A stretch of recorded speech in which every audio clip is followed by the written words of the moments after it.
Playoff seeding. Is this the best Buffalo Bills offense ever? Defensive concerns for the playoffs. Kaiir Elam's future. We got a lot to cover today on Locked On Bills.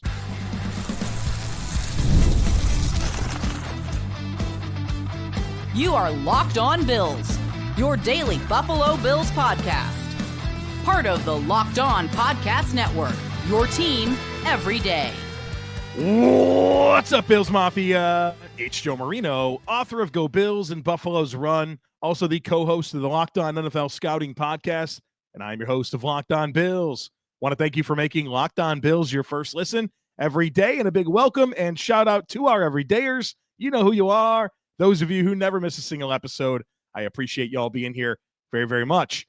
I'd also like to invite you to subscribe or follow for free on YouTube or wherever you listen to podcasts. We're part of the Locked On Podcast Network, your team every day. This episode is brought to you by Prize Picks. Go to prizepicks.com/LockedOnNFL and use code LockedOnNFL to win $50 instantly when you play $5. Well, folks, welcome in. It's time for Herd Mentality, the weekly episode where you control the conversation. We have a lot to get into today, including the Bills making some roster moves, Kaiir Elam's future, defensive concerns for the playoffs. Is this the best Bills offense ever? What does this team look like without Josh Allen? But we start with a conversation about playoff seeding. This question comes courtesy of Khan, who says, with the Bills still fighting for a high seed in the playoffs, what's the mindset going forward? Mahomes is considered week to week, which could mean Carson Wentz plays the rest of the season with 3 games in 11 days. Pittsburgh lost to Philadelphia and are fighting to catch up.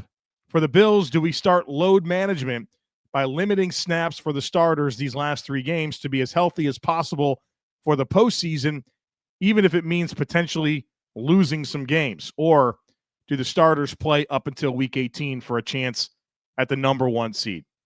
It's a good question, and it's definitely where the Bills are. My mindset on this and what I think and hope the team's mindset is on this is you got to go out there and try to get a top 2 seed. I think it's important.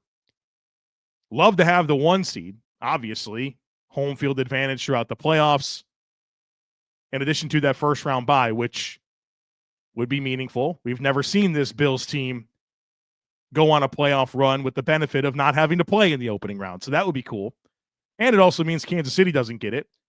And they're obviously dealing with Patrick Mahomes and an ankle sprain, and they surely would love to get that bye. And they had a week 6 bye during the season, so they'd love to get another one.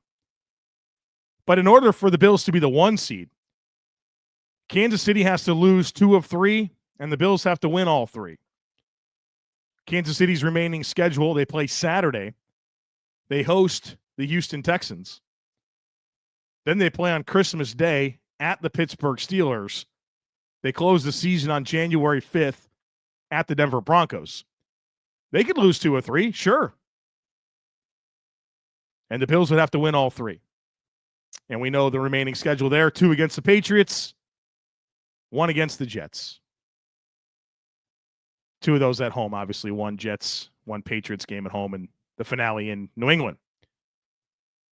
If the Bills are not the 1, being the 2 is not a bad spot to be. If you're the 2 seed, you're probably going to host either the Broncos or the Chargers. I'd be willing to bet on that. You're going to host one of those 2 teams, and fine. I think those would be great opponents to bring to Orchard Park for an opening round of the playoffs. Then, in the second round, you're probably going to host the 3 seed. And I want the Steelers to be the 3 seed. I want to bring them to Buffalo. I don't want to bring Baltimore to Buffalo in the second round. So there's an important game there this weekend where the Steelers and the Ravens play. And Pittsburgh is 1 up on Baltimore, and Pittsburgh has the head-to-head win already over Baltimore. They win this week, they're going to have a really good opportunity here to win that division and be the 3 seed, which means the Bills avoid Baltimore if the Bills are the 2 in the second round. So my dream world, if the Bills aren't the 1, host Denver or the Chargers, then host the Pittsburgh Steelers, and then whatever for the AFC Championship game. The only place you'd have to go to is Arrowhead, assuming Kansas City wins their divisional round game. I think the AFC playoff field is going to look like this. And let's live in a world where Buffalo's the 2, because I think that's probably the more likely outcome, although I don't rule out the Bills being the 1. If Kansas City is the 1, Buffalo is the 2, Pittsburgh is the 3, I hope. 4 is Houston, 5 is Baltimore, 6 is Denver, 7 is the Chargers. If you're the 1 in your Kansas City, you play the lowest advancing seed. If your opening round games are 2 Buffalo versus 7 Chargers, 3 Pittsburgh versus 6 Denver Broncos, 4 Houston Texans against 5 Baltimore Ravens, I'd be surprised if the advancing seeds aren't the 2, 3, and 5. The 5 goes to the 1. Baltimore goes to Kansas City. Pittsburgh goes to Buffalo. I think that's a pretty good world to live in, to be honest with you. Now, being the 3 wouldn't be that great because, I mean, now all kinds of things can become complicated with you potentially only having 1 playoff game in Buffalo. So I think the bottom line here is there's no need to force players into action. It's 2 against the Patriots, 1 against the Jets. Nobody should be rushed back from injury. But go out there and win your next 3 and give yourself the best seeding advantage possible for your playoff run. Hayden says, what record do you believe this team would achieve without Josh Allen? Good example would be the 2008 Patriots when Castle replaced Brady and the team went 11-5. You could assume the replacement quarterback would be a 0 EPA, but feel free to take liberties here. I'll acknowledge that this is a fun question, but I think there's some layers to this that makes it hard to answer. First of all, if Josh Allen wasn't the quarterback of the Buffalo Bills, the team would be constructed and look completely different roster-wise. Right? I think a lot of the choices, a lot of the makeup of this roster is the way that it is because Josh Allen's a quarterback. If he weren't the quarterback, it would be built completely different. And so if it were Josh Allen's out because of injury and it's the team as it currently exists and now you put in Mitch Trubisky,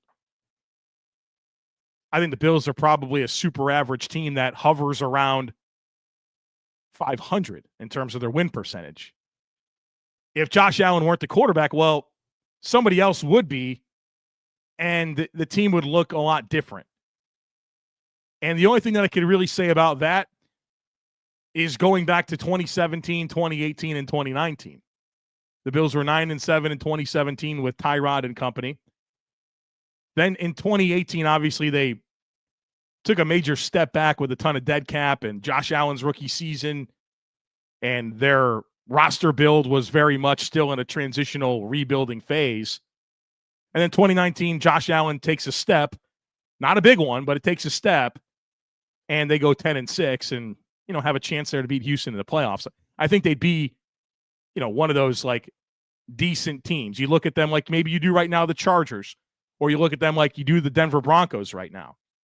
Bottom type playoff team, maybe on the outside looking in. But I don't think they'd be terrible. But also, there'd be so many things different about the roster if Josh Allen wasn't the quarterback. So, fun question. Hopefully that answers it, but obviously it's difficult to really get into the specifics there. All right, coming up next, is this the best Buffalo Bills offense in franchise history? I'll share my thoughts on that in just a moment. Be sure to stick with me. Get ready to tackle the NFL action with FanDuel, America's #1 sportsbook, because right now, new customers can bet $5 and get $150 in bonus bets if you win. The FanDuel Sportsbook app gives you everything you need to place live bets on the NFL all in one place. So when you get a hunch in the middle of the game, you can check out the latest stats, view live play-by-play, and so much more on the same page where you place your bets. Just visit FanDuel.com to join today, and you'll get started with $150 in bonus bets if you win. your first $5 bet over at FanDuel.com. And the lines are coming out for Bills Patriots. The Bills are 14.5-point favorites over New England. The over-under for the game projected at 46.5. But the number that I really like right now in the early stuff with the Bills, and this has been a number that I've been going after in my own bets really for the last several games, is the Bills specific team point over-under. They have it right now at 30.5. I think the Bills are going to hit the over there, and we can cash in on that again this week if you want to tell me. So never waste a hunch and make every moment more with FanDuel, an official sportsbook partner of the NFL.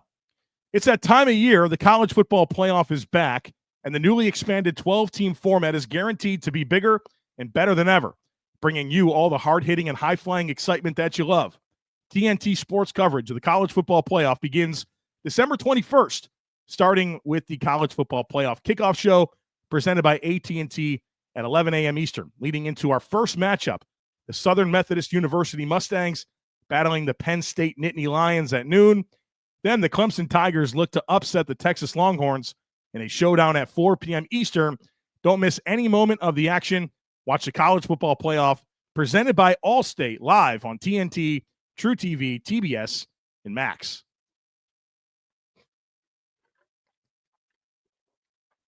All right, folks. Next one here comes from Chris, and I think I've been begging for this one to be asked. Chris says, I've been reflecting on your post-game podcast question. Is this the best offense in Bills history? Chris says, I remember the K-Gun offense. I was a UB student in the early 90s, and as awesome as it was, it feels like it was more Hall of Fame talent over scheme, whereas Joe Brady has everybody eating a different meal week to week. If J.A. can sustain his level of play through the playoffs, this is definitely the best offense that I've seen. All right, so here's my thoughts on this. You can't start this conversation anywhere else but acknowledging how different the eras of football are. The rules that exist today are much more favorable for offenses. I mean, the rules are very much skewed to help the offenses. And I think that makes it very difficult to measure and say, well, this team had more yards or whatever. But we don't have a lot of great ways to measure it. So that's kind of how we have to do it. I think the best Bills offense of the 90s was the 1991 team that eventually lost to Washington in the Super Bowl. But that was statistically the best offense of the Kelly days. If you want to go off talent, the 1991 Bills are going to blow the 2024 Bills out of the water. There's 4 Hall of Famers in Jim Kelly, Andre Reed, Thurman Thomas, and James Lofton. The Bills don't have 4 Hall of Famers on the team, much less on the offensive side of the football. Not to mention some really big-time offensive line players, pillars of the organization when it comes to the greatest offensive lineman in team history, Will Wolford, Kent Hall, Howard Ballard, Jim Richer. I mean, you had some dudes, right? Talent-wise, 91 wins. But we're not talking about which offense was the most talented. We're talking about which one's the best offense. Let's look at some statistical comparisons because I don't know any other way to do this. Points per game, 91, 28.6, 2024, 31.8. So this offense scores more points. They have pretty decisive advantage there when you consider the amount of 40-point outings and the amount of 30-point outings. It's all franchise records. Yards per play, 1991, 5.9, 2024, 6.2. First downs per game, 1991 had 22.4. This year, 21.6. So the edge there goes to 1991. Yards per pass, 1991, 7. 2024, 7.5. Yards per run, 1991, 4.7. This year, 4.6. And this number was pretty eye-opening. Turnovers per game.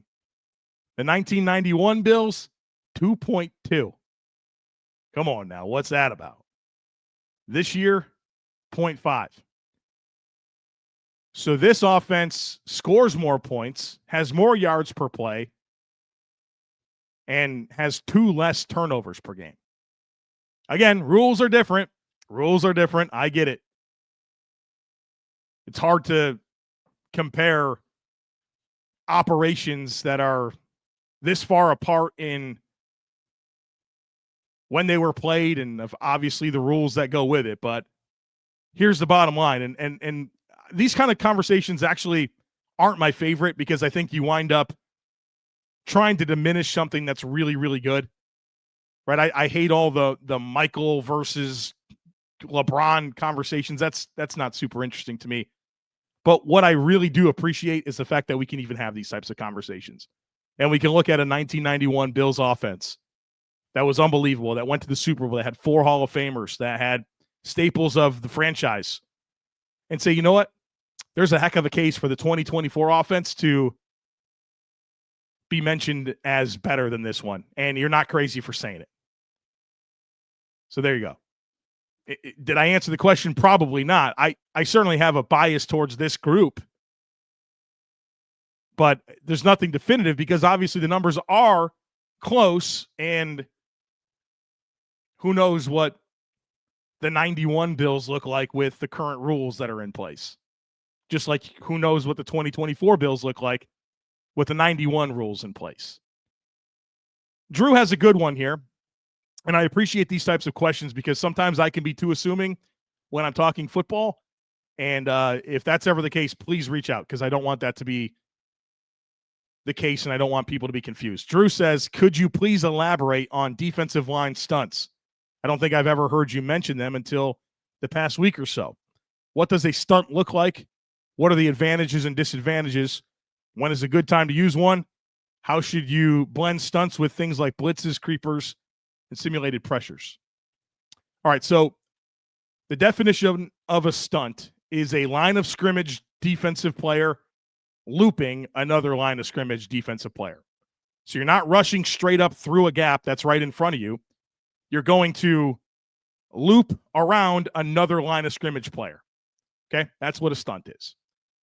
And the reason we're talking about them right now is because defensive line stunts are down this year, and the Bills' splits when they stunt versus when they don't stunt is drastically different. And so, as I've seen Ed Oliver in particular decline in production, and I've asked myself a lot of questions about why that could be the case, I mean, I really do go on these like research-driven things to figure stuff out. And I thought to myself, what could be different? Are they stunting less? And I did the research, and the answer is yes, and the splits are really crazy different. So I brought that to the forefront last week, and I think I had a pretty good point. Because they stunted more against Detroit, and Ed Oliver had the game of his life. So what are the advantages and disadvantages of stunting? Well, the advantages are it stresses offensive line communication, right? Because it's not a straight up rush. Now you have to exchange your assignments and not just communicate and say, hey, this is your player, this is now my player. But then you also have to slide and move and block somebody that isn't necessarily right on top of you, that comes into you with momentum and potentially a good angle to attack half of you. You know, I think that's the best pass rushers. They can get to a side, get to an edge of a block and work around them. When you stunt, you're kind of putting your defensive lineman in that advantageous opportunity. So it stresses offensive line communication. It gives some momentum to the defensive lineman, and it presents potentially some good angles. Disadvantages of defensive line stunts: they're slower developing. It's easier to be out of your rush lane, which creates escape opportunities for the quarterback to get out of the pocket if necessary. And boy, you're in trouble if it's not a pass. It's going to be tough to fit the run if you stunt your defensive line with gap integrity. So ideally, you really wouldn't call them very often. But if your guys can't dominate one-on-one battles with consistency, you got to do something to help them. And so in long and late downs, so third and longs, basically, second and longs, when you think they're going to pass the ball, not a bad idea to dial up a stunt. And Bobby Babich did a nice job of that against the Detroit Lions, and I think that's why you saw a major uptick in how effective the pass rush was, in addition to game script. Talked about this a lot this year. Game scripts matter, and I think this game against Detroit was a great example of that, where the Bills are up to a 14-0 lead. They score touchdowns on their first two drives. They force punts on the first two Detroit drives. And all of a sudden, Detroit's in a drop-back passing game. And it's a heck of a lot easier to rush the passer and call stunts when you are going up against an offense that is becoming one-dimensional. So, yeah, defensive line stunt is a conversation right now because of what it means to this defensive line and how there's been a decline in frequency this year compared to other years. Josh has a question here very similar to one by Scott. And Josh says, I fully agreed with you that some of Goff's stats were empty on Sunday, but we do have a big play problem when it's a long yardage situation, which dates back to Leslie Frazier. What would you call or scheme up to limit those better? Love the pod and the Discord community. Go Bills. Scott asked a very similar question, but had a playoff angle to it. So let me add some commentary here. The Rams game 2 weeks ago, Stafford was on one. It was clearly an emotional letdown game for the Bills. Don't put much into it. Against the Lions, the Bills gave up yards and points, keeping in mind the Lions, when I say they were down 3 scores before they touched the ball in the fourth quarter. They scored 21 points prior to the fourth quarter, and then they had 3 touchdown drives in the fourth quarter that were very much desperation. They scored 21 points. Again, 64 dropbacks from Jared Goff. That's like 2 games worth of dropbacks. So, yeah, you're probably going to get 2 games worth of production when there's that many dropbacks. Against a depleted back seven, right? No Rapp, no Hamlin, no Douglas. During the game, you lose Bishop, Milano, and Dorian Williams. Detroit had some goofy plays. Goff 2 times gets out of what should have been obvious sacks. They have 66-yard touchdown strike on 3rd and forever on a ball that went through Terrell Bernard's hands and into Amon-Ra St. Brown's hands. Nothing that I watched in that Detroit game was like super sustainable. That makes me say, boy, I'm concerned about a lot of things here. In fact, I like some of the schematic adjustments that the Bills made with matching personnel, with how they handled the condensed situations, with their formations. I mostly really liked a lot of the concepts of the defense. The circumstances were just kind of goofy. But am I concerned about this defense in the playoffs? 1,000,000%. Absolutely. And it's not really because of the last 2 games. It's because of the last 4 or 5 years and the defensive line and the pass rush and the defense letting this team down in elimination games. The defensive line has to show up, and I do think that the third down calls have to be better and more consistent. And I'm not surprised that in Bobby Babich's first year as a defensive play caller, the high leverage third downs are where he's got to grow, right? That's not a surprise. That's pretty much an expectation. So hopefully he's hitting his stride. Hopefully he's learned a lot of lessons. And hopefully this defensive line and this pass rush and this defense overall can be better in the postseason. That way I don't have to talk to you in January about a playoff loss and how they couldn't touch Patrick Mahomes or affect Lamar Jackson or whatever the situation might be. All right, coming up on the other side of it, talking Kaiir Elam, we're talking football, and the Bills made some roster moves. We'll break those down for you as well. Be sure to stick with me. Today's episode is sponsored by Prize Picks. If you love watching the game, you're going to love Prize Picks, the easiest and most exciting way to play daily fantasy. Whether it's football, basketball, or any other of your favorite sports, Prize Picks makes your holidays bigger and brighter. You can now win up to 100 times your money on Prize Picks. Plus, the holiday season, they're giving away $30 million in rewards during Picksmas and offering 2 free picks in December. And when your picks hit, Prize Picks makes it easy to cash out. You'll get your money in as fast as 15 minutes. This week, I'm already looking at Josh Allen more than 252.5 passing yards against the Patriots. I'm also looking at Jamar Chase to go more than 89.5 receiving yards against Cleveland. Nobody's stopping that guy, right? It's quick, it's simple, and so much fun to challenge myself and my friends. So download the Prize Picks app today and use code LOCKEDONNFL to get $50 instantly after your first $5 lineup. That's right, $50 instantly when you play just $5. Prize Picks, run your game. Did Rocket Money help you find any subscriptions you forgot about or that you were paying for twice? That's definitely happened to me. I had a few subscriptions that I didn't even realize I was still paying for, and Rocket Money made it so easy to track them all down. It's like having a personal assistant to your finances. Rocket Money is a personal finance app that helps you find and cancel your unwanted subscriptions, monitors your spending, and helps lower your bills so you can grow your savings. It brings everything together in one place, whether it's subscriptions, your spending habits, or even the goals you want to hit this year. Rocket Money has over 5 million users and saved a total of $500 million in canceled subscriptions, saving members up to $740 a year when using all of the app's premium features. For me, one of the best features is the subscription tracker. I've used it to cancel services I wasn't using anymore, and I've already saved a ton. Plus, with their goals feature, I've been able to automatically set aside money for my future. No more stressing about budgeting every month. Cancel your unwanted subscriptions and reach your financial goals faster with Rocket Money. Go to rocketmoney.com/lockedon today. That's rocketmoney.com/lockedon. rocketmoney.com/lockedon.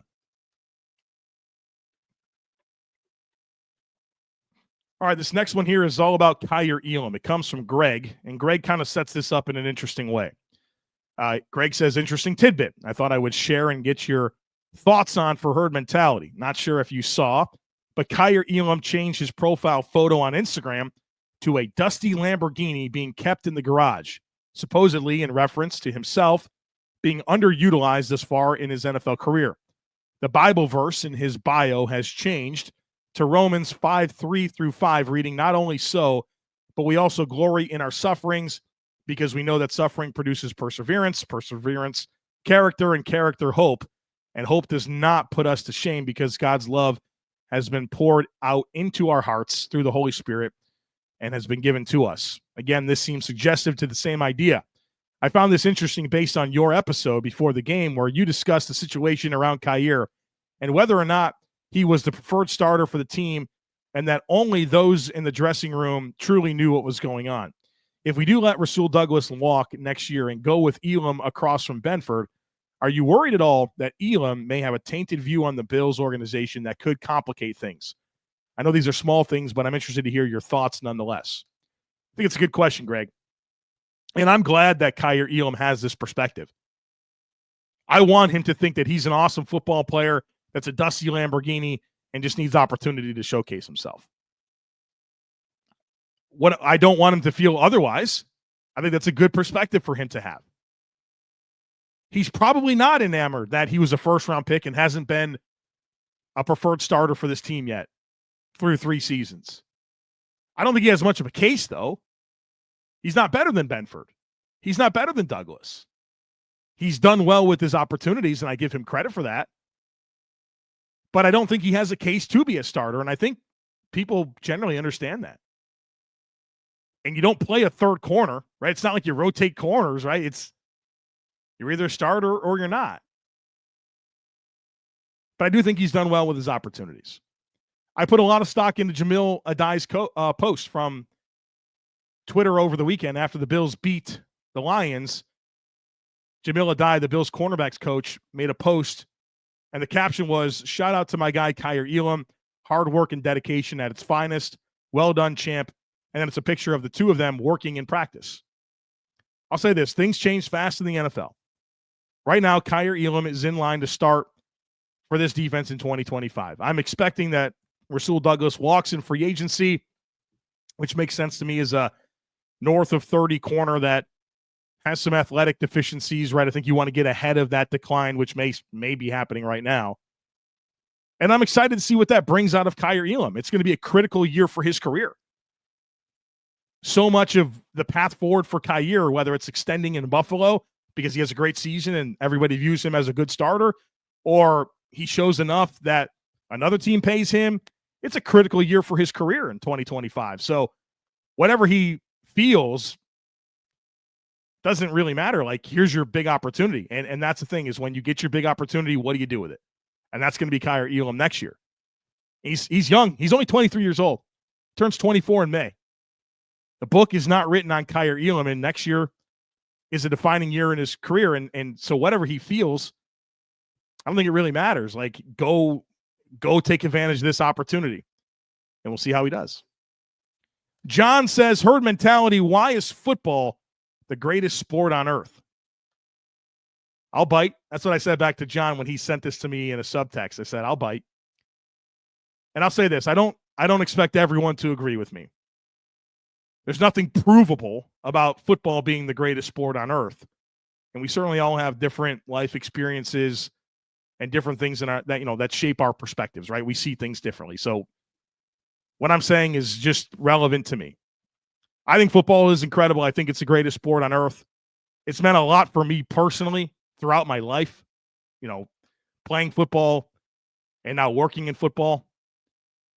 I think football brings out a lot of opportunity for people, whether that's coaching, scouting, operations, the business side of the game, playing football, being part of the media, being part of stadium operations, halftime opportunities for people. You can stack glasses on top of your head, 25 high. You can go get paid to be a performer at halftime of an NFL game. A lot of opportunity that exists for people.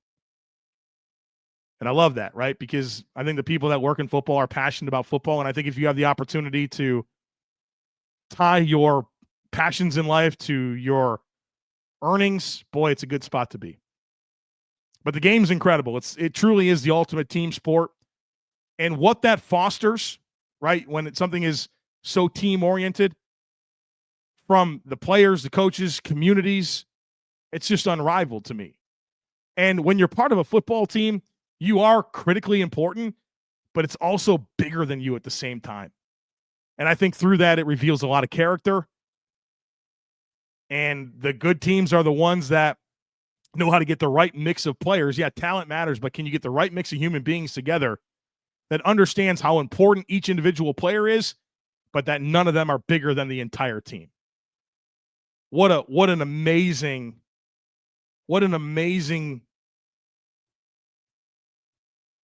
perspective that you have to settle into to thrive in that environment. And I think it just brings out a lot in people. The fandom side of things is unbelievable, right? People connect over football fandom in really special ways. Really special ways. I mean, look at Bills Mafia.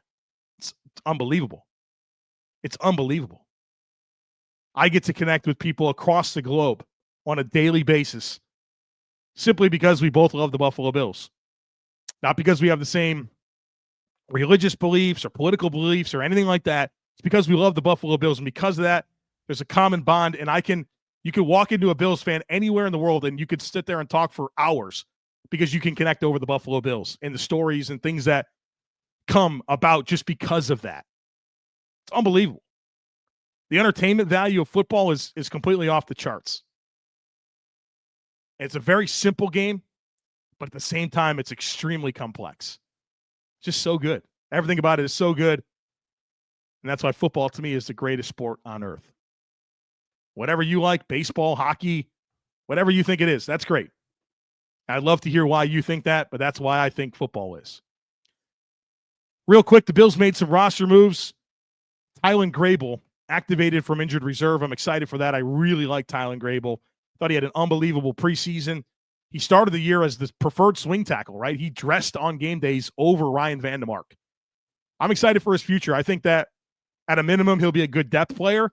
I'm also not sleeping on Tylan Grable as an option for the Bills at left guard. He's literally got the same measurements as David Edwards. He's not super long. I think he could play guard. So whether it's competing for that left guard spot in future years, being a good depth player, I'm a big fan, and I'm excited to see him back. Corresponding move here is the Bills release defensive end Casey Tuhill. I think Casey Tuhill's been highly ineffective all season long, so I'm unsurprised to see him go. I thought he was an ineffective player at Washington. I mean, does he play hard? Yeah. Can he play a little bit on special teams? Yeah, but I think he's a replacement level player. So he's released. Maybe the Bills will get him back on the practice squad. Then they made some practice squad moves. Jalen Virgil and Will Clapp signed to the practice squad. And those are players that were recently released over the weekend to make room for Balin Spector and DeJuan Smoot. So the Bills get both of them back on the practice squad, which is great. Will Clapp is a veteran, versatile offensive lineman. Jalen Virgil is now an experienced player for this team, has played a lot of special teams, and obviously at one point was on the active roster. So it's good to get those guys back on the practice squad. The corresponding moves there, the release of defensive end Cameron Klein, who's been around for a few seasons, and then defensive tackle Branson Dean, who, boy, he got a chance to play earlier this year, and it was rough, and I thought he was rough in preseason as well. So those are your up-to-date roster moves for the Buffalo Bills. All right, folks, now it's time to get ready for the New England Patriots. Next up, crossover Thursday with Mike Debate of Locked On Patriots. Then, of course, my full primer on the Patriots, final thoughts coming your way later in the week. So plenty of more conversation to come as we get ready for Bills Patriots in Week 16. Don't miss anything. As always, I kindly ask that you share, subscribe, rate, and review the podcast. Have a great rest of your day. Go Bills, and I look forward to catching up with you again real soon.